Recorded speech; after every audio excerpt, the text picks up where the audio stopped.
जय भोले की हर हर महादेव बम बम भोले। आज मैं आपको सुख सागर 10वें स्कंद का 88वां अध्याय सुना रही हूँ। शिव संकट मोचन कथा वक्र दानव संहार, नभ में जय जयकार भई हरि गीत अपरंपार। सुनिए, राजा परीक्षित कहने लगे, हे महाराज, देवता असुर और मनुष्यों में जो शिव जी की उपासना करते हैं वे बहुधा भोगी और धनी हो जाते हैं, और जो कि लक्ष्मीपति हरि भगवान की सेवा करते हैं वे ऐसे ही नहीं होते। इस विषय में मुझे बड़ा संदेह है, क्योंकि विरुद्ध स्वभाव के दो प्रभुओं के भजन से ऐसी विपरीत गति क्यों होती है।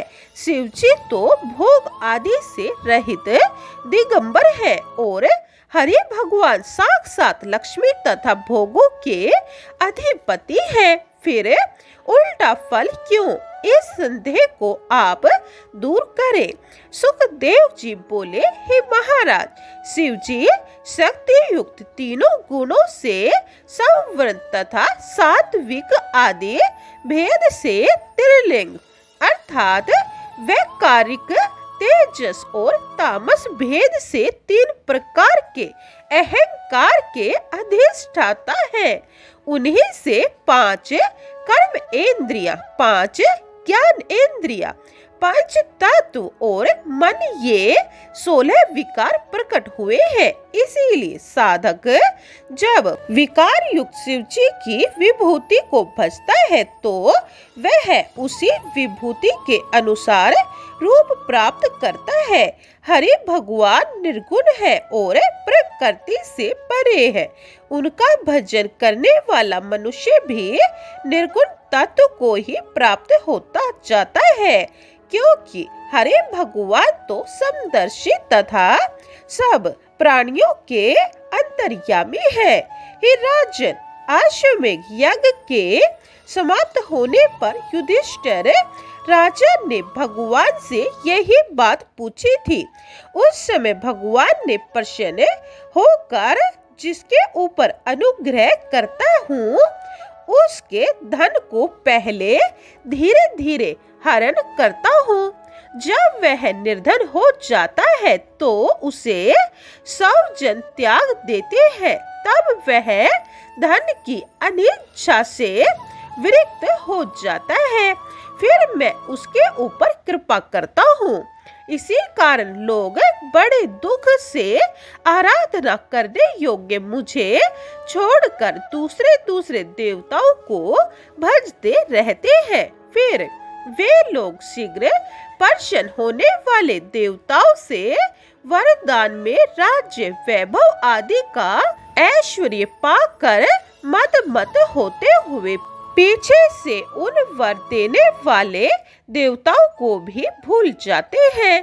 श्री सुखदेव जी बोले, हे राजन, शाप और अनुग्रह के अधीश्वर ब्रह्मा, विष्णु और शिव तीन देवता ही सब में बड़े हैं, परंतु इन तीनों में शीघ्र ही प्रसन्न हो जाने वाले तथा शीघ्र ही शाप देने वाले शिव जी और ब्रह्मा जी ही हैं। भगवान हरि शीघ्र ही प्रसन्न होने वाले या शीघ्र शाप देने वाले नहीं। इस विषय में मैं तुमको एक इतिहास सुनाता हूँ, सुनिए। शकुनी दैत्य का पुत्र वृकासुर तपस्या करने जा रहा था कि मार्ग में उसे नारद जी मिल गए। नारद जी को देख उसने प्रणाम करके पूछा कि देव ऋषि ब्रह्मा, विष्णु और महेश, इन तीनों देवताओं में जल्दी प्रसन्न होने वाले कौन से देवता है? नारद जी बोले, हे दैत्य, तुम शिव जी की तपस्या करो। यह सुन वृकासुर हिमाचल के शिखर पर केदार क्षेत्र में जाकर अपने मासों से अग्नि में हवन करने लगा। इस प्रकार वह 6 दिन तक लगातार करता रहा। जब शिव जी प्रसन्न न हुए तो 7वें दिन उसने अपने सिर को तलवार से काटने की तैयारी की। इतने में ही महादानी शिव जी ने कृपा करते हुए अग्नि कुंड में से प्रकट हो उसके हाथ को पकड़ लिया और उसे सिर काटने से रोक दिया। शिव जी के कर स्पर्श से वह दैत्य पहले की भांति हष्ट पुष्ट तथा परिपूर्ण हो गया। शिव जी बोले, हे वकासुर, तुम मन चाहा वरदान मांग लो, मैं तुम्हारे ऊपर प्रसन्न हूँ। यह सुन उस पापी दैत्य ने प्राणियों को भय देने वाला यह वर मांगा कि जिस किसी के सिर पर मैं अपना हाथ रख दूं, वह तत्काल ही भस्म होकर मर जाए।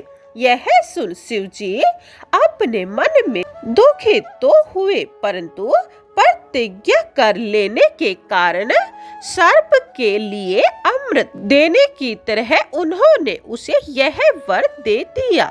इसके बाद वह दुष्ट दैत्य गोरख जी के हार लेने की इच्छा से और वर की परीक्षा करने के लिए महादेव जी के ही सिर पर अपना हाथ धरने की तैयारी करने लगा। इतने ही में शिव जी महाराज अपने किए हुए उस कर्म से डरते हुए ब्रह्मांड भर में इधर उधर दौड़ाने लगे। महादेव जी जिस दशा को भागते थे, दैत्य भी उसके पीछे पीछे दौड़ता जाता था। शिव जी दौड़ते दौड़ते भूमि से आकाश में गए।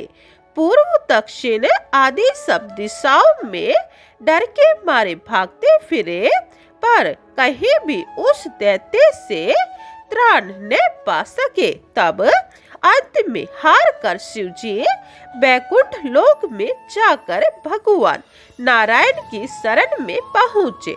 दुख नाशक हरि भगवान ने शंकर जी के उस कष्ट को देख दूर से ही अपनी योग माया से मुझ मेखला, मृग चर्म तथा दंड धारण कर वटु ब्रह्मचारी के रूप में उस दैत्य के सामने आकर प्रणाम किया।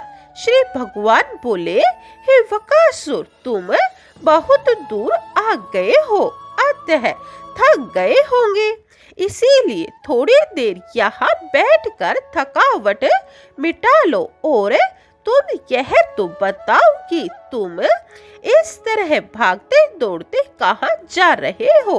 राजन, उस दैत्य से इस तरह जब भगवान ने पूछा तो उसने पहले के वृत्तांत को भगवान से कह डाला।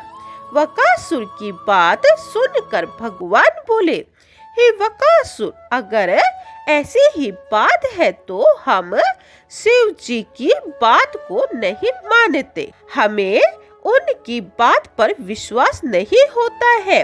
वे दक्ष प्रजापति के शाप से पिशाचों को प्राप्त हो चुके हैं। वे तो बड़े ही उन्मत्त यानी पागल और झूठे हैं। यदि तुम्हारा शिव में विश्वास हो तो तुम पहले अपने सिर पर ही हाथ रखकर क्यों नहीं उनकी बात को पहचान लेते।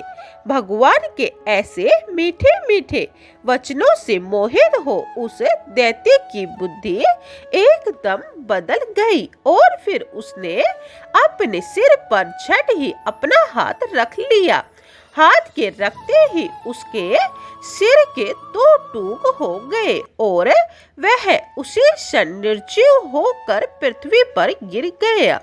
हे राजन, इस प्रकार शिव जी को संकट से छुड़ाकर भगवान उनसे बोले, हे देव, श्री महादेव जी, यह पापी दुष्ट दैत्य अपने पाप से अपने आप ही मारा गया। हे इस महात्माओं पर अपराध करने वाला पुरुष कब कल्याण पा सकता है। हे राजन, इस प्रकार जो कोई हरि भगवान से किए हुए शिव जी के संकट से छूटने के चरित्र को कहता या सुनता है वह स्त्रोत तथा संसार के भय से मुक्त हो जाता है। बोलिए शिव शंकर की जय। जय श्री कृष्ण की 28वां अध्याय समाप्तम। जय भोले की 89वां अध्याय यह आप दूसरी वीडियो में सुने। जय भोले की। हर हर महादेव। बम बम भोले।